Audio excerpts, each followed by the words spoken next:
주일날 또 수요일은 골로새서를 쭉 이어서 보고 있고요.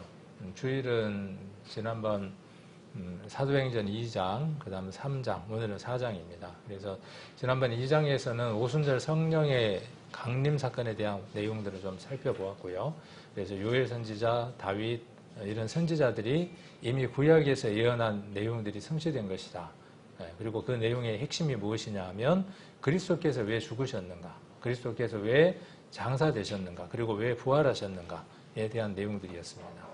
그리고 3장도 우리가 마찬가지였습니다. 3장에서 한 인물이 등장하죠. 안증뱅이라고 하는 40여 세쯤 된 안증뱅이가 있고, 그 안증뱅이가 고침을 받습니다. 예수 그리스도에게 나타났던 동일한 능력이 예수 그리스도를 믿는 자에게 나타납니다.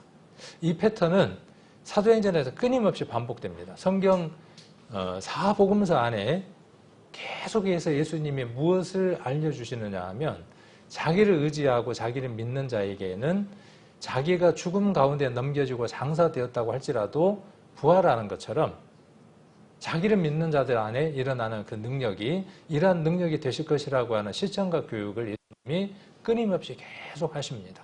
이제 그런 것들을 지난번에 이제 헬러 단어를 통해서 우리가 확인해 보는 시간들을 한번 가졌습니다.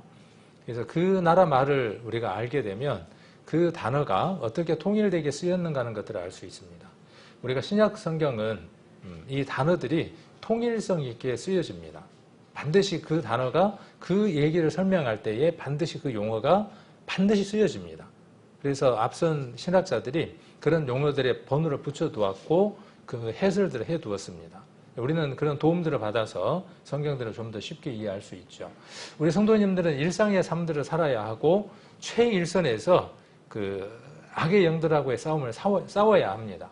그 싸움을 싸워야 되기 때문에 성도님들이 성경을 깊이 보는 그 시간들이 상대적으로 많지 않을 수 있습니다. 저에게 우리 성도님들이 그 일을 이름해 주셨고 말씀을 선포할 수 있는 그 시간들을 준비하라고 이름을 해 주셨기 때문에 저는 전 시간을 통틀어서 잘 때 자기 전까지도 그런 생각들을 하고 잠을 잡니다. 그래서 우리 성도님들에게 이 양질의 말씀들이 그동안에 우리가 알고 있었던 말씀들이 좀 더 깊이 풍성하게 이해되게끔 해드리고자 하는 것이 제 마음이고 그렇게 준비들을 해나갑니다. 그래서 때로는 이것이 우리 성도님들에게 어려울 수도 있어요. 어려울 수도 있을 겁니다. 또 때로는 이해가 조금 더디될 수도 있을 겁니다. 그러나 앞뒤의 내용들을 이해를 해보면 아, 저분이 같은 패턴으로 같은 얘기를 하고 있구나 하는 것을 알게 되실 것이고, 그 속에서 우리 성도님들이 바른 것들을 잡아나가면 우리의 신앙이 좀 더 한 단계 이렇게 업그레이드 되는, 우리 윈도우 11도 계속 빌드업이라 그래서 업데이트를 해줍니다. 그대로 있는 게 아니라 우리 신앙도 마찬가지입니다. 여러분의 휴대폰도 안드로이드 운영체제도 14가 있고 안드로이드 운영체제만 있는 게 아니라 그 갤럭시 UI라 그래서 유저 인터페이스라 그래서 여러분들이 그 휴대폰을 좀 더 편하게 만질 수 있도록 그 원 UI라고 하는 그 운영체제가 또 다시 있습니다. 그걸 계속 끊임없이 업데이트를 해줍니다. 업데이트를 했는데도 안 한 휴대폰은 더글더글더글하고 늦어요. 늦어서 불편합니다. 근데 그걸 자주 해주고 빨리빨리 해주는 휴대폰은 아주 빠릿빠릿하게 반응합니다. 우리의 신앙도 마찬가지입니다. 우리 여기 와서 뭐 하는 거냐 하면 빌드업 하는 겁니다. 업데이트 하는 겁니다. 그 업데이트가 되지 않으면 이전 버전에 그대로 머물러 있어서 둔해집니다. 그래서 최소한 우리 성도님들은 주일 설교와 수요 설교가 온전하게 여러분 안에 온전하게 소화가 돼 있어야 합니다. 그런 의미에서 제가 문자로 우리 홈페이지를 보내드리죠. 다시 한 번 더 설교하고 난 다음에. 그래서 동영상을 다시 볼 수도 있고 그 내용을 요약한 것들을 볼 수 있도록 밴드나 이 문자로 보내드립니다. 제게는 좀 번거로운 일입니다. 많이 번거로운 일이에요. 근데 왜 이 일을 하느냐 하면 이게 공유가 안 되면 딴소리를 하는 겁니다. 함께 발을 맞춰서 나아가는 데 어려움들이 있습니다. 그래서 계속 여러분들 업데이트를 해주셔야 돼요. 그래서 그런 내용들이 최소한 주일과 수요 내용이 설교 내용들이 우리 안에 온전하게 이렇게 흡수될 수 있도록 그 노력을 우리 성도님들이 다 해주셔야 합니다. 그래야 우리 작은 교회가 큰 일들을 해낼 수 있습니다. 우리는 어떤 일을 할 수 없는 교회가 아니라 무한한 하나님 안에서 큰 일들을 해드릴 수 있는 능력 있는 교회입니다. 자, 오늘은 그 4장의 내용을 가지고 1절부터 좀 말씀을 나눠보려고 합니다. 지난번 3장에 이어진 내용과 연결된 내용입니다. 그래서 베드로와 요한이 안전뱅이가 낫게 된 일들을 통해서 또 다른 갈등 하나가 생기게 됩니다. 하나님의 역사는 참 신비롭습니다. 하나님의 역사가 이루어지는 그곳에는 항상 어떤 역사가 있느냐 하면 갈등하고 불화하는 일들이 있습니다. 그 대목에는 누가 있느냐 하면 항상 잘한다고 하는 사람들이 문제입니다. 이 속에 누가 문제냐 하면 유대인들이, 이스라엘 사람들이, 대제사장 문중들이 뭘 제시하느냐 하면 문제를 제시하기 싫어합니다. 그래서 싫은 거예요. 예수 그리스도의 이름으로 말하고 가르치고 그렇게 했더니 큰 역사들이 나타나니까 자기들의 주목했던 백성들의 그 시선들이 어디로 쏠리는 거죠? 이쪽으로 쏠리는 걸 견딜 수 없는 거예요. 미쳐버리겠는 거예요. 그러니까 어떻게 합니까? 베드로하고 요한을 잡아다가 어떻게 해요? 너 샷다 마우스 해. 한 번만 더 이야기하면 내가 재봉틀로 입을 확 그냥 그런 식의 겁박을 하는 겁니다. 자, 그런 내용들이 어떤 내용이냐 하면 지금 4장의 내용입니다. 그랬을 때 베드로와 요한이 과연 주눅에 들었을까 하는 내용들을 오늘 한번 살펴보려고 하는 거예요. 그러니까 지난번에 했던 내용들과 같은 내용이니까 첫 설교를 가닥을 잡았던 분들은 뭔 얘기 하려고 하는지 좀 쉽겠죠. 반복되는 내용이구나. 그리고 그 반복 속에서 우리가 조금 더 업데이트를 해나가는 겁니다. 그래서 4장 1절로 22절까지의 내용을 한번 볼 거고요. 그래서 4장을 한번 찾아놓으시고 제가 성경을 간혹 가다가 아니죠. 자주 이렇게 슬라이드를 만들 때에는 색깔로 바꿉니다. 그래서 우리 성도님들도 볼 때 이렇게 형광펜이나 이런 걸로 이렇게 구분을 하시면서 성경을 보시면 나중에 확연하게 들어옵니다. 그래서 여러분들도 그렇게 하시면 좋겠고 4장을 한번 오늘부터 보려고 합니다. 4장 1절부터 22절까지의 내용을 한번 보려고 하고 그 가운데에서 10절을 제가 이렇게 주제로 가져왔습니다. 오늘 제목은 베드로와 요한이 받고 전한 것이라고 해놨는데 주보에는 다르죠. 베드로와 요한이 뭐 한 거죠? 보고 들은 겁니다. 똑같은 얘기예요. 보고 들은 것. 말하지 않을 수 없다. 뭐 그 얘기고 같은 얘기입니다. 근데 이 제목을 바꿔 써야 되는데 아침에 그 조보 만드시는 분에게 쪽지는 전달하고 제가 수정은 못했습니다. 왜 그랬냐 하면 이게 자꾸 반복되니까 좀 그런 것 같아서 바꿔 전한 걸 자꾸 반복하니까 저 목사님은 설교 제목이 저거밖에 없나 그렇게 오해하실 것 같아서 아닙니다. 설교 제목은 무궁무진 맞는데 이거를 계속 반복하기 위해서 이렇게 이야기하는 것이고 오늘은 조금 그래도 새롭게 해보자 하는 마음으로 보고 들은 것이라고 제목을 바꾸려고 했는데 이렇게 되어 있습니다. 10절에 보시면 너희와 모든 이스라엘 백성은 들으라. 너희가 십자가에 못 박고 하나님이 죽은 자 가운데에서 살리신 나사렛 예수 그리스도의 이름으로 이 사람이 건강하게 되어 너희 앞에 섰느니라. 여러 부분을 한번 생각을 해볼 수 있습니다. 저와 여러분은 안전병이라고 지난번에 말씀을 드렸습니다. 그러면 우리가 앉아 있었던 사람인데 발목과 발에 힘이 생겨서 걷기도 하고 뛰기도 하고 찬미하는 하나님 앞에 건강한 사람이 됐습니다. 그러므로 우리는 누구냐 하면 예수 그리스도의 죽었다가 장사되고 부활했던 그 하나님의 능력이 예수님 안에도 역사했지만 우리 안에 역사했던 증인이 누구냐면 우리입니다. 그러니까 안전뱅이가 발목에 힘이 생기고 서서 걷는 것처럼 우리도 어떤 사람이 되어야 된다라고 지금 성경은 우리에게 알려주고 있냐 하면 여러분이 안전뱅이였죠? 근데 누구를 만났습니까? 베드로와 요한을 만나서 예수님에게 인도된 것처럼 여러분들도 동일한 사람 아닙니까? 오늘은 뭔 얘기를 하느냐 하면 그러면 여러분들은 어떤 사람입니까? 하는 거예요. 그러면 여러분 어떤 사람이냐? 여러분은 건강한 상태가 유지돼서 누군가 앞에 서 있는 사람이어야 돼요. 여러분 누구 앞에 서 계십니까? 이런 부분들 한번 질문을 해보자고요. 의사라는 사람입니까? 건강하지 못한 사람들이 수없이 그곳에 찾아옵니다. 의사만 건강하지 못한 사람을 만나는 게 아니라 저와 여러분은 하루에도 수많은 정상적이지 못한 사람들을 만나는 겁니다. 그들 앞에 우리는 어떤 사람으로 서야 하느냐 하면 나도 당신처럼 병든 자였지만 내가 예수님을 만나서 이렇게 건강한 사람이 됐습니다라고 설 수 있는 사람이 되어야 하는 거죠. 우리에게 말씀이 이렇게 적용될 수 있어야 합니다. 이것이 서툴고 어려울지라도 우리는 이 일을 시작해야 합니다. 구원받았다라는 말은 그 일을 시작해라 하고 힘이 생긴 겁니다. 거기에서 머물러 있으면 구원에서 머물러 있는 겁니다. 매번 뭔 얘기만 하는 거죠? 구원의 얘기만 머물러 있는 겁니다. 그 부분이 시작점인데도 불구하고. 자, 그러면 이제 어떤 사람이 돼야 되겠죠? 내게 어떤 능력이 나타났는가를 말할 수 있는 사람이 돼야 되겠죠. 서 있어야 하는 겁니다. 너희 앞에 섰느니라. 서 있느니라. 자, 이 말씀을 오늘 한번 쭉 1장부터 한번 살펴보도록 하겠습니다. 지난번에도 잠깐 말씀드렸지만 글씨가 적은 건 좀 이해를 하셔야 돼요. 왜냐하면 한목에 이걸 바로 보려고 하니까 편집이 이렇게 됐습니다. 안 그러면 이제 크게 해야 되는데. 그래서 1절부터 7절 한번 제가 읽어보겠습니다. 앞에 보실 수 있으면 보셔도 되고 색깔만 참고를 하셔도 됩니다. 사도들이 백성에게 말할 때에 제사장들과 성전 맡은 자와 사두개인들이 이르러 백성을 가르침과 예수를 들어 죽은 자 가운데서 부활하는 도사람을 싫어하며 저희를 잡음에 날이 이미 저문고로 이튿날까지 가두었으나 말씀을 들은 사람 중에 믿는 자가 많으니 남자의 수가 약 5천이나 되었더라.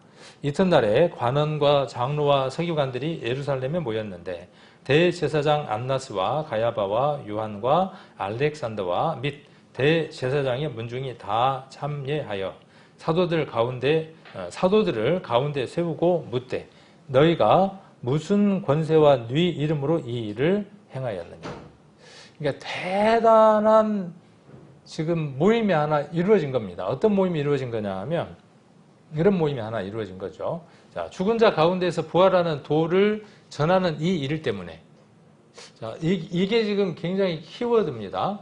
죽은 자 가운데서 부활하는 도. 저와 여러분이 믿는 도가 무엇이냐 하면 죽은 자 가운데서 부활하는 이 도를 믿는 사람들입니다.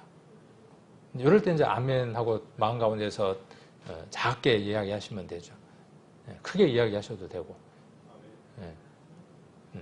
근데 그건 이제 너무 또 습관적이 돼갖고 또 아무 때나 아멘 하면 또 다른 사람에게 방해가 되니까. 자, 그래서 죽은 자 가운데서 부활하는 도, 이 도를 가르친 거예요. 그러면 예수 그리스도가 죽었다가 장사되고 부활했다는 그 메시지에 한정되어 있는 게 아니라 너희도 어떻게 된다는 거예요. 너희도 그와 함께 있기 때문에 너희가 죽는 자 가운데 있다고 할지라도 너희는 죽은 자가 아니라 이미 산 자다. 그러므로 어떤 삶을 살아가는 것이냐 하면 새 생명 가운데에서 새로운 삶을 살아라 하는 것이 죽은 자 가운데에서 부활한 도에 담고 있는 의미들이에요. 우리가 믿는 도도 어떤 도냐 하면 이 도를 믿는 겁니다. 내가 교회를 다녀서 선한 사람이 되었기 때문에 내가 착하게 살아가는 게 아니라 예수 그리스도가 내 안에 오셨고 그분이 능력 되셨고 그분이 가느냐 하면 믿는 도 수밖에 없어요. 그 실패는 그 실패가 아니에요. 누구의 실패냐 하면 내가 아직 그분을 온전하게 신뢰하지 못한 실패예요. 바울이 로마서에서 쓴 편지처럼 우리는 무엇을 보게 되고 부딪히게 되느냐 하면 우리가 주님을 향한 갈망으로 이 죽은 자 가운데서 부활하는 도를 이루려고 열정적으로 살아가면 누구나 다 어떤 벽에 탁 부딪히느냐 하면 곤관자라고 하는 자기 자신을 발견하게 됩니다. 이걸 발견하지 못한 자는 죽은 자 가운데서 부활하는 도에 대한 강한 열망과 가운데 사람일 가능성이 있습니다. 그냥 구원받았다고 만족하고 살아가는 겁니다. 오라 나는 곤관자다. 이 사망의 몸에서 누가 나를 이끌어내랴. 답이 나오죠. 예수 그리스도 부활하신 그가 나를 이끌어 가신다는 그 믿음을 바울은 전했습니다. 모든 교회가 이 복음을 전해야 될 거 아닙니까? 바울은 이거 아니면 저주를 받으라 그렇게 이야기를 했어요. 이것이 다른 복음, 다른 영, 다른 예수다. 그렇게 이야기를 하면서. 그런데 오늘날 수많은 교회가 오늘 이 시간 당신이 교회를 나왔으므로 당신이 예수님을 믿었으므로 복받을 것이라고 외칩니다. 속고 있고 속이고 있고 스스로도 속인 줄 모르고 그렇게 외치고 있죠. 그래서 아까 여러분들은 보물 같다고 말한 겁니다. 여러분들은 어떤 돈으로도 어떤 것으로도 바꿀 수 없습니다. 자기 목숨을 천하를 주고도 바꿀 사람이 없는 것처럼. 그런데 우리는 하나님께서 우리를 값주고 우리를 사셨습니다. 온 천하를 주고도 살 수 없는 여러분을 사셨다고요.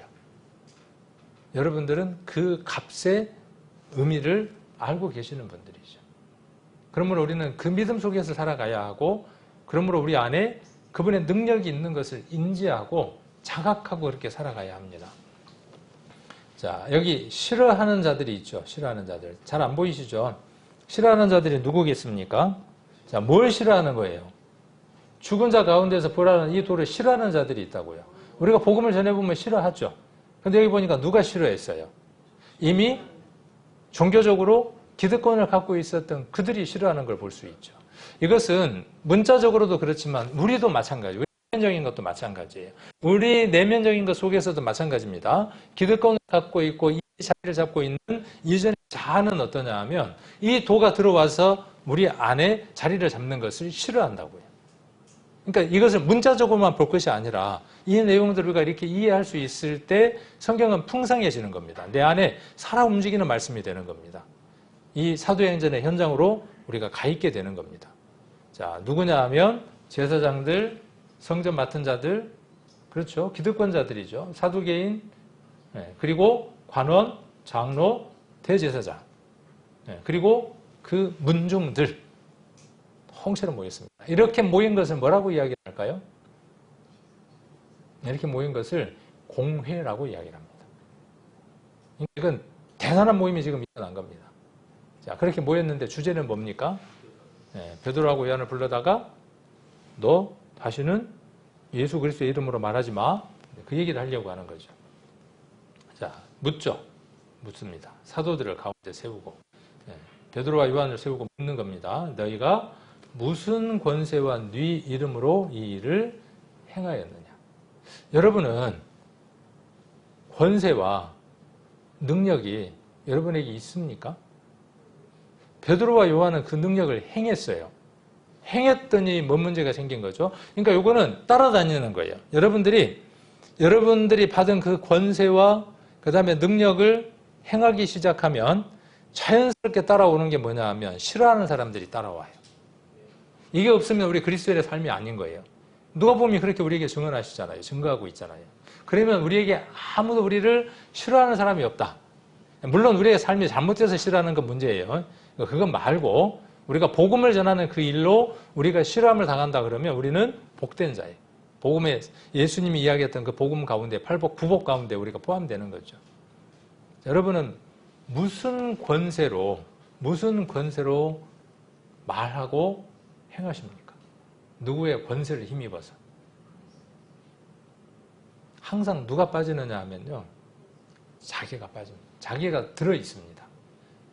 예수 그리스도는 빠지고 자기만 살아있어요.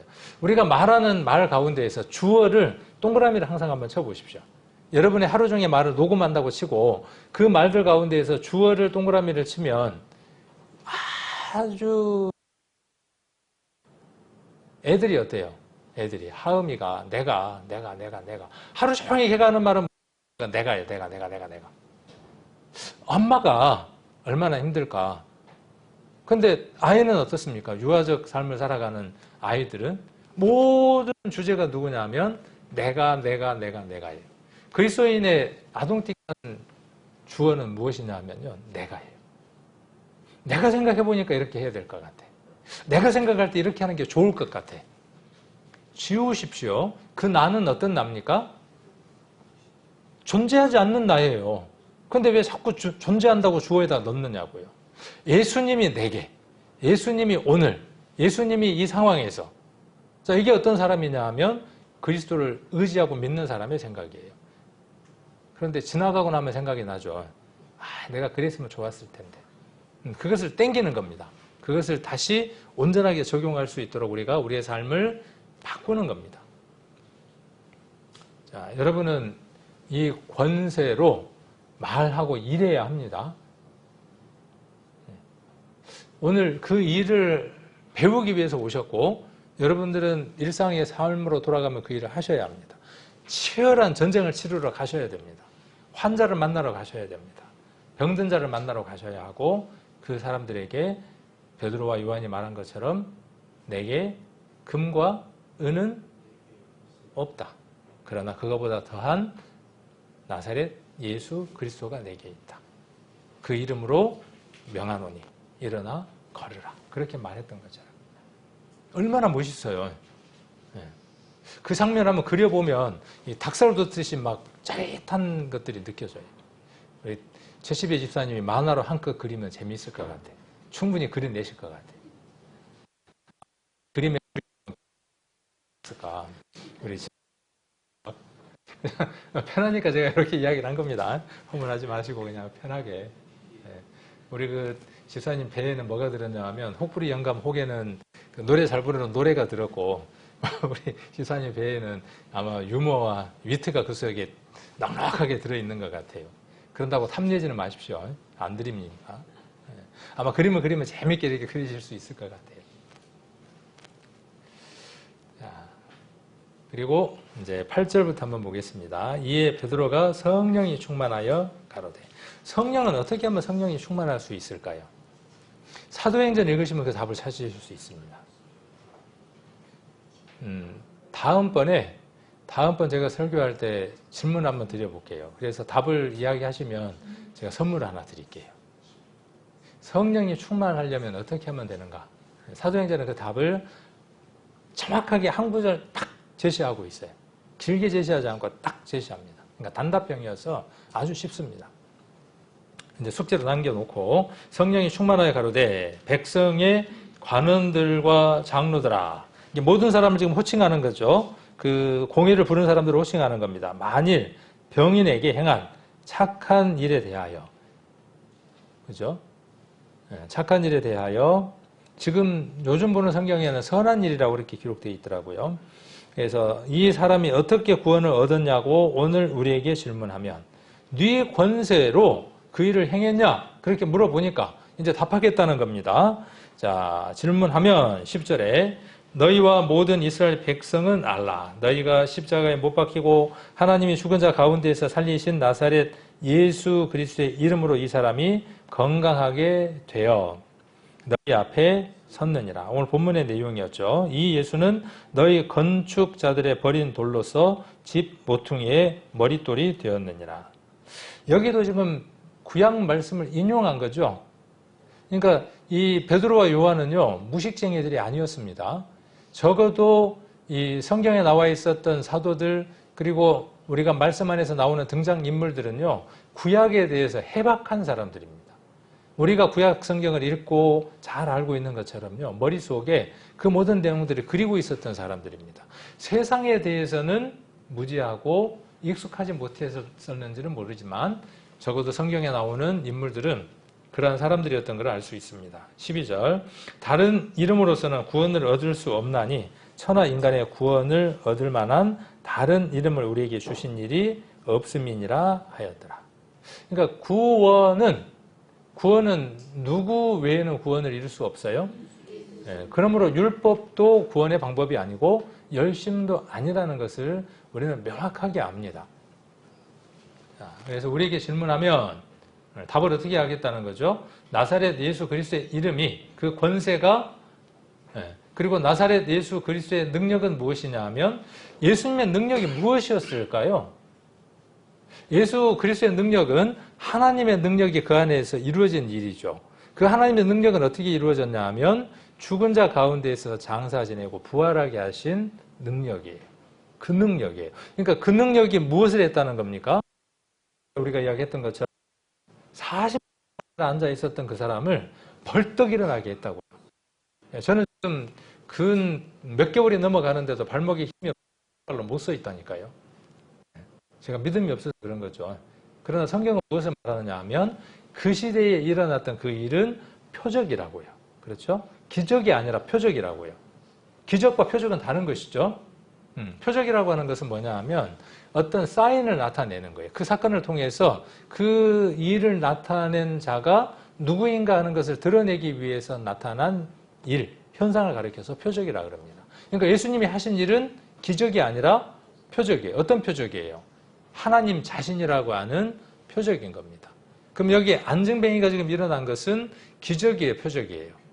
표적입니다. 어떤 표적입니까? 그가 예수 그리스도를 믿는 믿음이 있다고 하는 표적이 되어지는 겁니다. 예수 그리스도는 그만한 힘이 있음을 드러내는 표적이 되는 겁니다. 그러면 그 사건은 그때 끝났습니까? 우리 안에서 반복됩니까? 우리 안에서 반복되죠. 제 다리는 벌떡 못 일어난다니까요. 시간이 지나야 돼, 이제. 그런데 제 믿음은 어떻습니까? 방금 꼬꾸라져 있었어. 제가 오늘 부부싸움하고 온 건 아닌데 옛날에 부부싸움을 많이 했어요. 꼭 주일날 아침 되면 해. 근데 부부싸움 안 하는 방법을 하나 알려드릴게요. 목회를 하면 부부싸움 안 합니다. 할 일이 없어져요. 많이 없어져요. 그래서 교회 올 때마다 싸웠거든요. 싸우는 이유를 보면 큰 것도 아니요. 아예 화장 얼른 하고 가자 그러는데 밑에서 내려가고 차 시동 걸고 기다리고 있는 거예요. 5분, 10분 기다려도 안 오니까 이제 머리가 뚜껑이 어떤 때 뚜껑이 열려야 된다 그랬어요? 6장 이야기 했었잖아요. 하나님 말씀이 부음받을 때 그때 뚜껑이 안 열리고 딴 게 열려서 들어오는 거예요, 이제. 목사님도 그런 간증을 하시더라고요. 저만 그런 게 아니라 어느 목사님이 교회까지 거리가 좀 먼데 사모가 예쁘게 화장을 하고 늦게 나오는 거예요. 화가 나니까요. 화가 난 걸 드러낼 수는 없잖아요. 가서 설교를 해야 되니까. 뭘로 드러내는지 아십니까? 운전으로. 운전을 딱 보면 어때요? 끼익 하다가 팍 하고 서고 우웅 하고 가고 확 돌리고 우리 집사람이 딱 예전에 당신을 보는 것 같아. 그렇게 말할 것 같아. 근데 그렇게 또 내게는 다시 나타날 수 있다고요. 나는 그런 존재라고요. 그렇죠? 나는 그런 불완전한 존재예요. 그렇게 넘어질 수밖에 없어요. 그래서 그렇게 인정이 되면 그걸 어디에 넘기느냐 하면 십자가에 넘기면 그 사건은 사라진 사건이에요. 하나님 내게 허물지 않아요. 그런데 내가 내 스스로 허물하고 있는 거죠. 집사람은 내게 그렇게 허물지 않아요. 하나님은 그렇게 허물지 아니하시라고. 그러니까 다음에도 그래도 돼요? 아니에요. 그분의 고통이 십자가에서 얼마나 컸는가를 생각하면 다르지 않아요. 이게 뭐냐 하면 베드로와 요한이 전하려고 하는 부활의 도예요. 이게 부활의 도예요. 다른 게 부활의 도가 아니라. 자, 그래서 일어설 수 있죠. 금방 자빠졌는데 어떻게 해요? 못 일어날 것 같아. 아이고 목사라는 사람이 이렇게 성질을 내고 설교를 어떻게 한대. 아이 모르겠네. 당신이 하든지 알아서 하든지 뭐. 네. 나 같은 사람이 뭘 한다고. 참 양심적이고 착한 사람 같잖아요. 믿음 없는 일인 줄은 모르고. 우리도 교회 안에서 그럴 수 있어야 돼요. 방금 실수했을지라도 우리는 그런 믿음으로 저 성도를 보면 그래 나도 그럴 수 있는데 하나님은 저 성도의 저런 모습 받아주셨어. 나도 받아야지. 그러면 아이고 지가 집사라는 사람이 구역장이라는 사람이 목사라는 사람이 그래도 구원받은 지 몇십 년이나 됐다는 사람이 그 말이 들어가죠. 당연히 들어가죠. 자, 그런 표적이 왜 우리에게 없냐고요? 그걸 우리에게 시사한다고요. 그걸 우리에게 말씀하고 계신다고요. 그러니까 우리는 그 안전뱅이처럼 일어날 수 있어야 되고 누군가가 방금 화를 냈음에도 불구하고 내 허물을 용서해 주십시오라고 속건제를 드리는 누군가가 있다 그러면 그래 형제 나도 그래 라고 그를 이렇게 세울 수 있는 사람이 돼야 교회가 온전할 거 아니에요. 건강할 거 아니에요. 가정도 마찬가지고. 몇 번 반복되면 이제 그만해 그렇게 이야기해야 되나요? 예수님이 용서에 대한 얘기를 하셨잖아요. 70번에 몇 번? 7번이라도. 그러니까 490번만 하면 돼. 우리가 490번도 못하는 사람들이니까 작정을 490번만 하기로 작정을 하면 돼. 우리를 향해서 합니까? 딱 딛고 일어설 수 있다니까요. 바로 설 수 있어요. 그게 표적이에요. 자, 그리고 뒤에 이제 색깔 12절에 보면은 천하 인간의 구원을 얻을 만한 다른 이름을 우리에게 주신 일이 없습니다. 예수님 외에는 구원자가 없습니다. 그러니까 다른 이름을 이야기하면서 그 사람이 우리를 돕는다고 이야기하거나 우리 문제를 해결하거나 그렇게 할 수 있다고 말하면 바울처럼 뭐라고 이야기하느냐 하면 그 입에 저주가 있을지어다라고 강하게 외치면서 내게서 떠나가라 그렇게 명할 수 있어야 돼요. 그런다고 이제 막대고 욕하면 안 되고요. 의미가 그렇다는 것이죠. 자, 3장 15절 한번 보겠습니다. 3장 15절.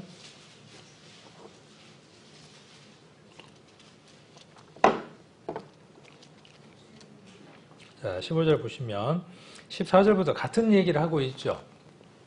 14절 한번 보시면 너희가 거룩하고 어려운 자를 부인하고 도리어 살인한 자를 놓아주기를 구하여 15절 생명의 주를 죽였도다. 그러나 하나님이 죽은 자 가운데에서 살리셨으니 우리가 이 일의 증인이로다. 똑같은 이야기를 그것도 지금 한 번 더 이야기를 하고 있습니다. 이 얘기는 그러므로 3장과 4장은 이어져 있는 내용이라는 걸 알 수 있죠.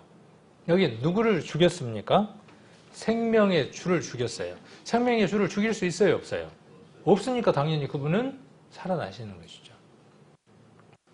이 생명의 주라는 말은 우리가 한자를 보면 주인 주자를 썼을 것 같고, 그리고 우리가 그렇게 이해를 할 것 같아요. 주인이에요.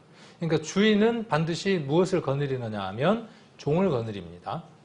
개념은, 문자의 개념은 그래요. 근데 이 단어는 그 단어가 아닙니다. 이 주라고 하는 단어는 우리가 이해하는 한자의 이해는 그런 단어이지만 원래 이 단어가 쓰여졌을 때에 헬라 안에서, 헬라권 문화 속에서의 이 단어는 전혀 다른 의미입니다. 그래서 그 의미를 바꿔드릴게요. 아까 업데이트 한다 그랬죠? 그렇죠. 업데이트를 해야 돼요. 새로운 것들로 업데이트를 해야 돼요. 그래서 이 생명의 주라는 말은 헬라 성경을 보시면 어떻게 되어져 있냐 하면, 저도 헬라를 잘 모릅니다. 배우는 중에 있고, 아르케논 테스,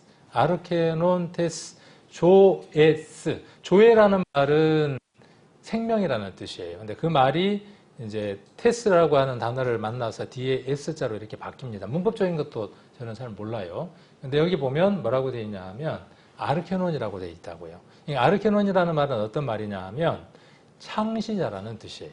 근원이라는 뜻이에요. 시작자라는 뜻이에요. 모든 것의 출발점이라는 얘기예요. 자, 주인이라는 말과 단어가 같은가요? 다른가요? 업데이트를 해야죠. 그렇겠죠?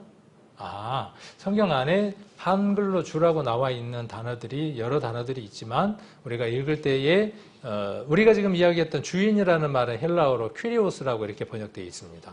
헬라어의 큐리오스라는 말을 우리가 주인, 주 그렇게 되어져 있고, 여기 지금 주라고 하는 것은 아르케논이라고 이렇게 되어 있다고요.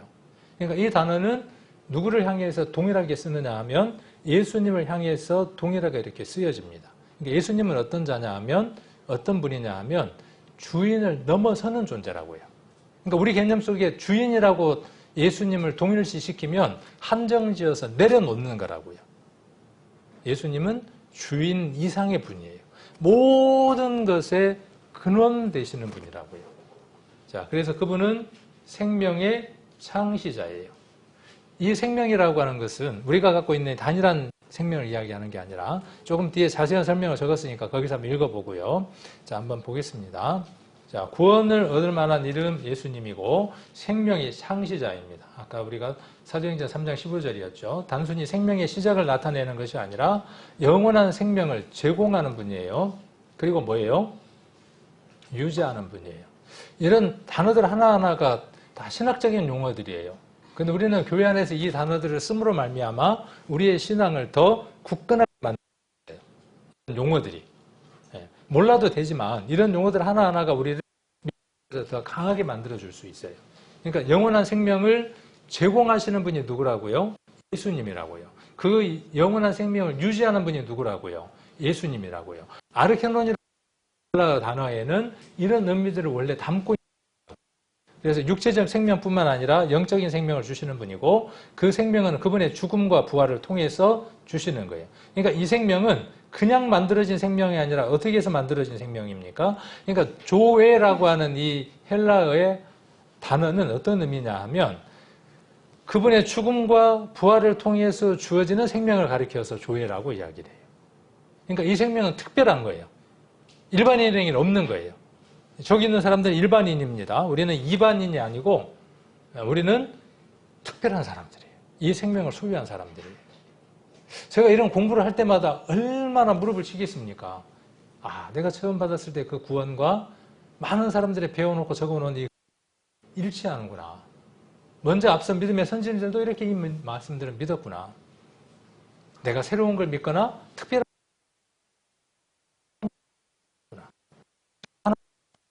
알게 되고 무릎을 쳤으니까 어때요? 아, 이거 이번 주일에 우리 성도님들하고 같이 나눠야지 하고 준비를 할 거 아닙니까?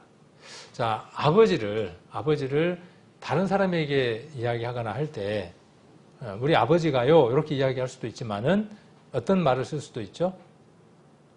저희 부친께서 말씀하시기를. 그리고 다른 분의 아버지를 부를 때 우리가 뭐라고 높여서 부르죠?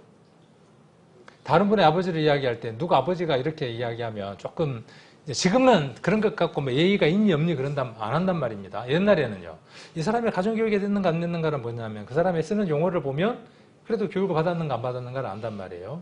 그래서 너희 춘부장께서는 이렇게 이야기를 하죠. 그러면 어때요? 아, 그래도 조금 먹물을 조금 배웠는갑다. 이거는 뭐하고 다른 문제냐면 학식 문제하고 좀 다른 문제죠. 그리고 장모나 장인을 이야기할 때도 그냥 장인 장모가 아니라 높여서 부르는 말들이 있죠. 안 써도 상관이 있어요, 없어요? 안 써도 상관없어요. 사는 데는 전혀 지장 없어요. 우리가 복음만 알고 살아가고 그 복음을 표현하는 것만도 시간이 짧아. 더 이상 몰라도 상관이 없어. 그러나 그것이 우리에게 들어옴으로 해서 우리가 좀 더 그런 내용들을 풍성하게 알 수 있게 하고 전달할 수 있다고 해요. 많은 사람들에게. 알아야 전달할 수 있는 거죠. 그래서 생명의 창시자이고 구원의 창시자입니다. 자, 히브리서 2장을 한번 보겠습니다. 제가 어느 교회 설교를 하기 전에 대표 기도자의 대표 기도를 들었는데 그분이 뭐라고 기도하시는지 압니까? 우리 교회의 창시자 되시고 오늘 말씀의 단에 세우신 주의 종님이라고 하면 안 된다 그랬는데 주의 종님은 오늘 입을 주장해 주셔서 뭐라고 단어가 나왔다고요? 우리 교회의 창시자 되시고 왜냐하면 그분이 그 교회에 설립자예요. 그러니까 그분 입장에서 단어를 썼어요. 아주 우리 교회의 창시자 되시고 근데 이 단어는 그렇게 쓸 수 있는 단어가 아닙니다. 생명의 창시자는 누구밖에 없습니까? 예수 그리스도입니다. 교회의 창시자는 누구예요? 그 교회를 개척한 목사? 아닙니다. 그 일에 도구로 쓰였을 뿐입니다. 그 교회의 창시자는 누구도 될 수 없습니다. 생명의 창시자는 누구냐 하면 예수 그리스도입니다. 왜 생명의 창시자가 되셨다고요? 그분이 부활과 죽음과 장사와 부활의 도의 주인이 되시기 때문에 그렇습니다. 자, 구원의 창시자 2장 10절도 한번 보겠습니다. 이 말씀은 이전에 제가 히브리서 이야기할 때 잠깐 말씀드렸던 것 같습니다. 2장 10절. 자, 만물이 인하고 만물이 말미암은 자에게는 히브리서 2장 10절. 히브리서 355페이지. 만물이 인하고 만물이 말미암은 자에게는 많은 아들을 이끌어 영광에 들어가게 하시는 일에 저희 구원의 주를 고난으로 말미암아 온전케 하심이 합당하도다. 자, 여기도 보면 저희 구원의 주라고 되어 있죠. 이거 한번 말씀을 들었던 분들은 여기 동그라미 치고 창시자라고 적어져 있는 분들도 있을 겁니다.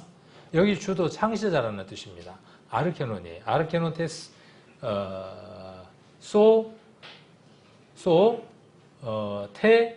테리아스 여기 아르케논테스 요렇게가 소가 되고 테리아스 그렇게 되어 있습니다.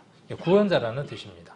그래서 인류의 구원 과정을 시작하셨다는 의미이고, 자, 시작하셨고, 그 다음 어때요? 십자가의 고난과 죽음을 통해 구원을 이루셨고, 그 구원의 길을 여신 분이고, 그리스도는 우리의 구원의 창시자이고, 그 다음 중요한 게 뭐라고요? 완성자라고요. 우리의 구원이 시작됐습니다. 우리는 지금 진행형입니다. 우리는 구원을 온전하게 이루었다고 끝났다 그랬는데 무슨 얘기야? 그렇지 않습니다. 우리가 어디에 갈 때까지, 주님이 오실 때까지 그분은 우리를 어떻게 하느냐 하면 이끌어 가십니다. 그리고 그것이 완성되게 하시는 분이 누구냐 하면 예수 그리스도이십니다. 그래서 구원의 길을 열어주신 분으로 믿는 자들을 그 길로 인도해 주시는 분입니다. 이런 말 처음 들어보죠. 창시자라는 말을. 그죠? 그러니까 아버지를 부친이라고 부른다는 걸 학교에서 배웠단 말이에요. 그날 처음 들은 거죠. 배운 거죠. 그러면 쓰다 보면 익숙해지죠. 마찬가지예요.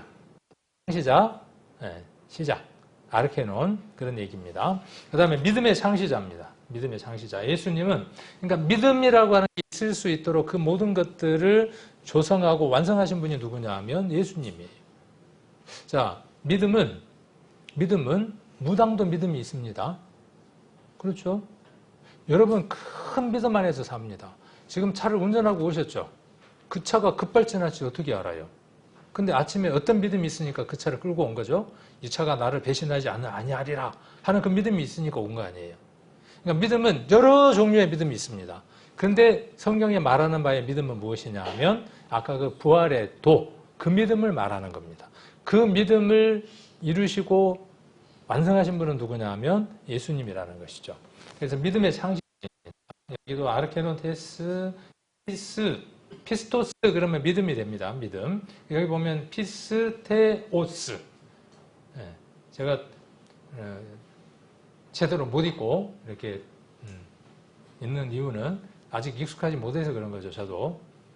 자, 예수님은 믿음의 창시자이자 완성자로서 묘사되는데 여기서 아르케논은 믿음의 여정을 시작하고 이끄시는 분이라는 의미입니다. 예수님은 믿음의 여정을 먼저 걸으셨고, 그러니까 예수님을 함께 걷는 게 뭐냐 하면 믿음의 여정 가운데 있는 겁니다. 그분의 삶과 희생을 통해 우리에게 믿음의 본보기가 되어 주셨으며 믿음을 처음부터 시작하시는 분으로 우리의 믿음을 유지하고 성장시키고 이끄시는 분이 누구예요? 예수님이에요. 그러니까 그분을 의지하지 않으면 어떤 것도 없어요. 자, 먼저 걸었고, 자, 그분의 삶이에요, 삶. 그리고 희생. 이 모든 것들을 우리가 닮아가는 게 우리 구원받은 사람의 신앙의 여정입니다. 자, 그 다음 봅니다. 하나님과의 관계의 선구자입니다. 우리는 하나님과의 관계가 깨어져 있었죠. 불화했죠. 근데 예수 그리스도께서 오셔서 우리를 화목케 하셨습니다. 그래서 아르케논이라는 말은 예수님이 하나님과의 새로운 관계를 여시는 선구자라는 의미이고, 구약에서는 하나님의 백성이 율법을 통해서 하나님의 관계를 유지했지만 예수 그리스도는 자신의 죽음과 부활로 새로운 언약을 시작하여 새로운 시대의 관계의 시작점이 됐습니다. 그래서 그분을 통해 인간은 하나님과의 온전한 화해와 교제를 이루는 겁니다. 그러니까 예수 그리스도의 십자가를 만나지 않으면 하나님과 화목할 수 없어요. 예수 그리스도의 십자가를 만나는 그 순간이 화해의 순간입니다. 부모하고 자식 간에 자식이 전도집회 때 제가 그 예를 많이 들죠. 집에 있는 소를 팔아가지고 학교 다니겠다고 서울로 갔어요. 잘 됐어요. 법관도 되고 출세했어요. 계속 집에다가 선물을 보낸다고 할지라도 부모하고 자식의 관계는 화해가 된 거다, 안 된 거다? 안 된 거예요. 가서 어떻게 해야 하죠? 가서 자식이 찾아가서 부모를 뵙고 거기에서 관계가 이루어져야 하는 거죠. 우리가 예수 그리스도의 십자가에 하나 되는 사건은 마치 그 사건과 같은 겁니다. 우리가 세상에서 암만 잘 됐다고 할지라도 모든 일이 잘 풀린다고 할지라도 예수 그리스도를 통해서 십자가에 있는 그분을 만나지 않으면 화목할 수 없습니다. 화해가 될 수 없습니다. 그런 다음에 그 다음 뭐가 이루어지는 거죠? 사귐, 교제가 그 다음 일어나는 겁니다. 우리는 지금 사귀고 있는 겁니다. 자, 그 다음에 근원이신 예수님이라는 거예요. 근원. 자, 이 근원이라는 말이 아르케라고 이야기를 합니다. 아르케논 그러면 창시자가 되는 거죠. 그러니까. 그래서 아르케논은 요한복음 1장 1절에서 아르케와 연관되어 있어서 예수님을 모든 창조의 근원으로 보는 관점과도 연결되어 있습니다. 요한복음 1장 1절에서 예수님이 창조의 시작점이자 모든 만물의 근원임을 선언합니다. 아르케논이라는 말은 예수님이 모든 존재의 창시자이고 생명의 근원인 것을 요한복음 1장 1절에서 암시하고 있습니다. 우리가 보는 한글 성경에는 태초에라고 이렇게 번역을 했습니다. 아르케라는 말을 태초라고 번역을 했어요. 근데 이 번역은 약간 좀 의역이 되어져 있고 좀 더 깊이 이 내용들을 본다 그러면 태초라는 말보다는 조금 다른 단어로 번역하는 게 좋을 텐데 이 성경을 번역하는 사람들이 이 아르케라고 하는 이 단어를 성경 전체 속에서 이해해 보았을 때에 태초라고 하는 창세기 시점으로 모든 사람의 시선을 끌어가는 것이 좋을 것 같다라고 생각해서 그 단어를 썼다고 느껴져요. 그러나 이것은 시작점, 창조자, 근원 그런 뜻입니다. 예수님은 모든 것의 근원이십니다.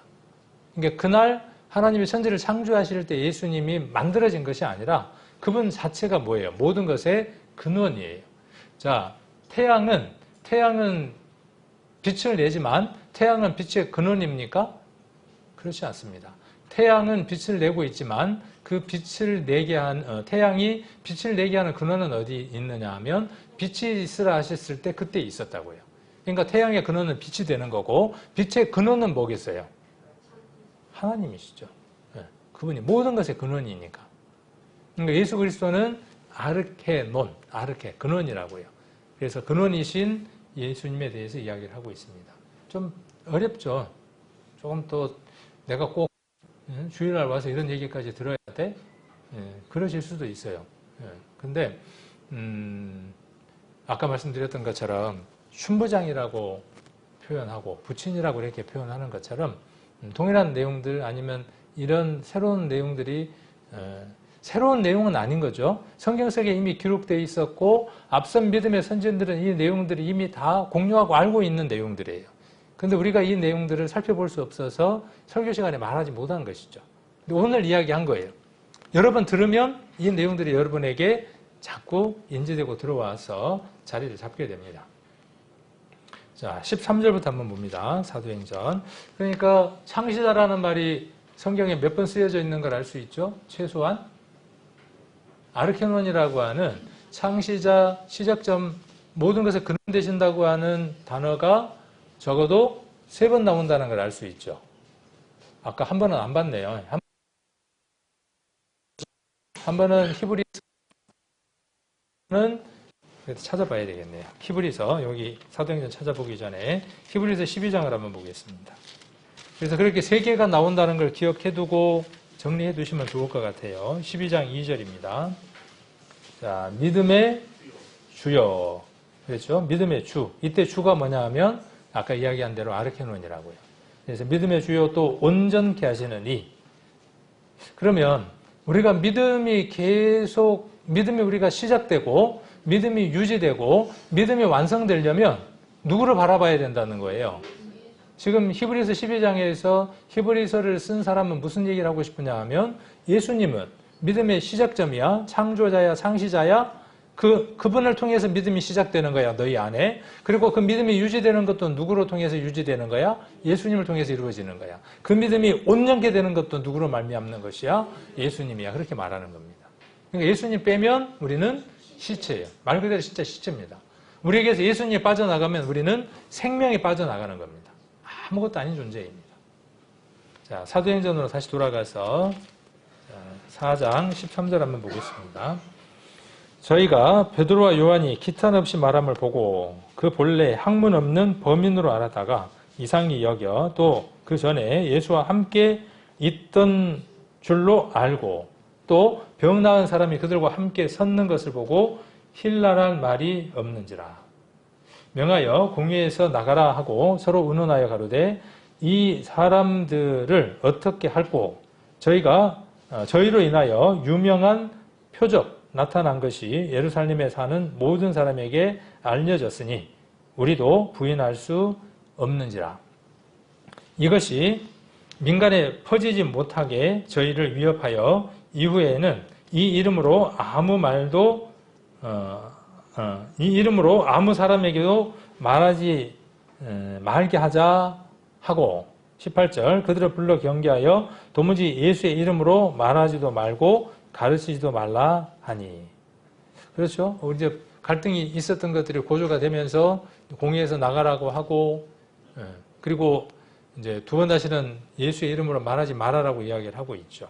여기에서 우리가 좀 나오는 단어들 한번 살펴보면 병 나은 사람이 그들과 함께 섰어요. 그러니까 우리 교회에 오신 여러분들은 어떤 분들이냐 하면 나음을 받아서 고침을 받아서 여러 성도들 앞에 서 있는 모습하고 같은 겁니다. 이것을 우리가 지금 시대에 한번 이야기를 해본다면 얼마나 거룩하고 아름다운 모습입니까? 그런데 이거를 지금 누가복음에서는 이것을 무엇이라고 말하느냐 하면 유명한 표적이다 그렇게 이야기를 합니다.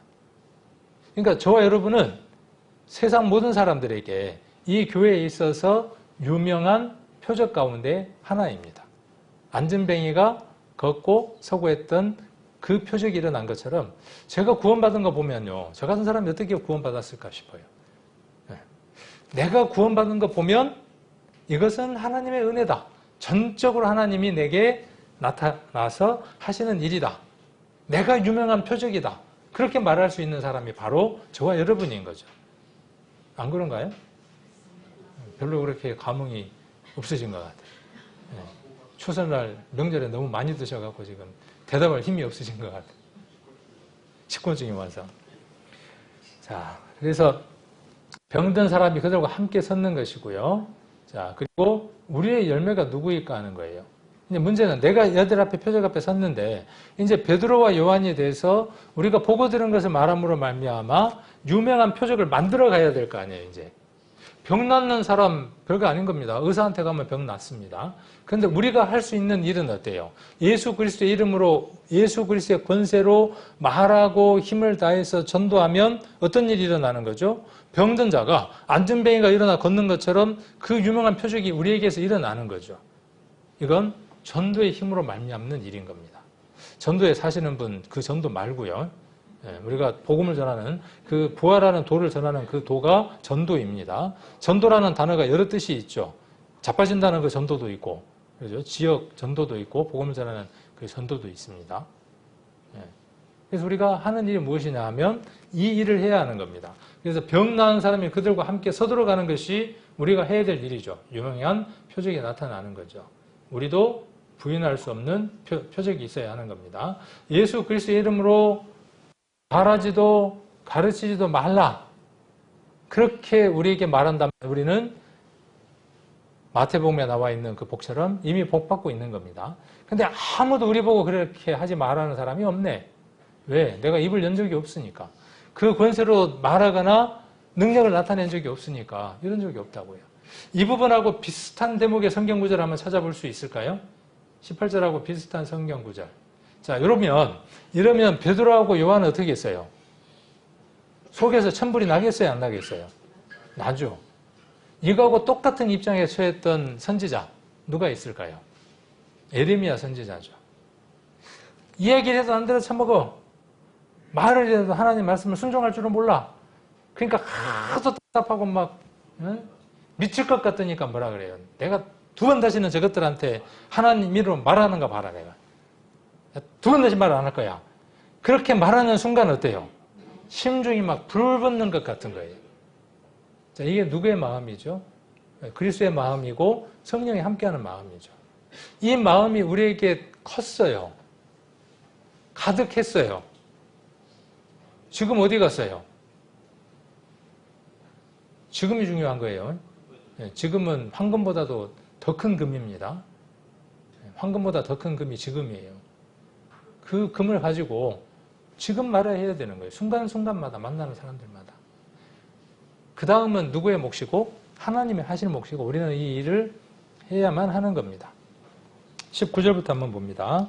베드로와 요한이 대답하여 가로되 하나님 앞에서 너희 말 듣는 것이 하나님 말씀 듣는 것보다 옳은가 판단하여 보라. 우리가 보고 들은 것을 말하지 아니할 수 없다 하니. 여기에다가 에레미야 딱 적어놓으면 되겠죠. 관원들이 백성을 인하여 저희를 어떻게 벌할 도리를 찾지 못하고 다시 위협하여 놓아주었으니 이는 모든 사람이 그 된 일을 보고 하나님께 영광을 돌림이르라. 22절 이 표적으로 병 나은 사람은 40여세나 되었더라. 40년 동안 한 번도 일어나 걷지 못한 사람. 우리 주변에 지금 많죠. 한 번도 하나님을 향해서 일어서 보지 못한 사람들 많습니다. 그분에게 우리가 표적을 나타내야 하죠. 그 표적을 나타낼 수 있는 방법은 무엇입니까? 예수 그리스도의 능력이 그 안에 들어가게 하는 거죠. 부수적인 게 뭐가 필요할까요? 자, 예수 그리스도의 삶처럼 그 안에 섬김과 희생과 봉사가 있어야 하는 거죠. 자기 부인이 있어야 하는 거죠. 왜? 그 생명을 하나님 안에서 살리기 위해서. 예수 그리스도께서 우리를 살리시기 위해서 우리를 섬기셨죠. 자기를 희생하셨죠. 봉사하셨죠. 그 길을 따라가는 겁니다. 그 믿음의 창시자, 그 생명의 창시자, 아까 뭐였죠? 생명의 창시자, 구원의 창시자, 그 다음 또 하나가 뭐였습니까? 믿음의 창시자. 세 가지였죠. 예. 저도 잊어버리잖아요. 예, 똑같습니다. 계속해서 보지 않으면 잊어버리는 겁니다. 그분이 우리 안에 와 계시는 겁니다. 그래서 보고 들은 거예요. 여러분은 보고 들었습니까? 안 들었습니까? 베드로와 요한만 들었을까요? 그렇지 않습니다. 우리도 보고 들었습니다. 자, 그런데 우리 마음 안에 그때는 누가? 힘 있는 공유의 그 구성원들이 와서 베드로와 요한에게 꽝 하고 망치를 치는 거죠. 그렇게 말하면 입을 꼬매버려? 그렇게 이야기를 합니다. 우리 안에는 오늘날 어떻게 역사할까요? 좀 더 지혜로워야 돼. 이 상황에서 이야기를 하면 좀 거시기한 것 같아. 이게 뭐냐 하면 지금 둘러서 있는 모든 관원들이에요. 생각하지 말라는 말의 의미가 아니라 그 지혜도 있어야 합니다. 아무 때나 막 말하는 것 문제가 되기도 합니다. 그래서 먼저 전도를 하기 위해서는 무엇이 필요한 거죠? 간절한 기도가 필요한 겁니다.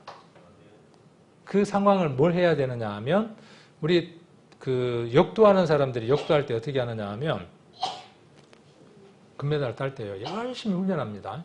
그리고 실전에 나갈 때 어떻게 하는지 압니까? 실전 전날 하는 게 있어요. 그걸 뭐라 그러냐 하면 이미지 트레이닝이라 그럽니다. 네. 이게 뭘까요? 내가 오늘 따라가는 머릿속에서 그 훈련들을 다 합니다. 사전 조사도 하죠. 내가 올라가서 허리띠를 띄고 바른 다음에 어떻게 들고 어떻게 들어서 어떻게 해야지. 그리고 내가 금메달을 딸 때는 내가 어떤 걸 해야 될지 어떤 세리머니를 해야 될지 까지도 머릿속에 싹 그리면서 하는 겁니다. 이게 뭐냐 하면 이미지 트레이닝이라고요. 흥분되겠어요? 안 되겠어요? 흥분되죠. 여러분들은 어떻습니까? 그렇게 복음을 전하는 그 일들을 두고 그렇게 이미지 트레이닝을 합니까? 내가 이 사람을 위해서 밥을 한 그릇 살 거야. 밥을 사러 가면 이 사람이 어떻게 할 거야. 그러면 그럴 때는 내가 이렇게 해야지. A는 이렇고 B는 이렇고 A 플랜은 이렇고 B 플랜은 이렇고 C 플랜은 이렇고 막 짜잖아요. 그래서 A 플랜이 실패하면 B 플랜을 가동을 하고 막 그거 생각하는 동안에 막 흥분해. 저희 어머니가 그러시더라고. 저는 바쁜데 전화가 와요. 그래서 내가 누구를 그렇게 하려고 하는데 막 이야기를 하죠. 그럼 제가 뭐라 그러냐 하면 그 A 아니고요. B 아니고 C 아닌데 이렇게 한번 해보세요. 그럼 저도 막 기뻐요. 자, 이게 저와 여러분이 일평생 해야 될 일이에요. 이게. 이 일이 저와 여러분에게 주어진 가장 큰 일이라는 것이죠. 자, 그래서 10절의 얘기를 여기서 이야기를 하는 거죠. 하나님이 죽은 자 가운데서 살리신 나사렛 예수 그리스도 이분을 말하는 것이 보고 들으는 것을 말하는 것입니다. 자, 그리고 이것으로 건강하게 되는 거예요.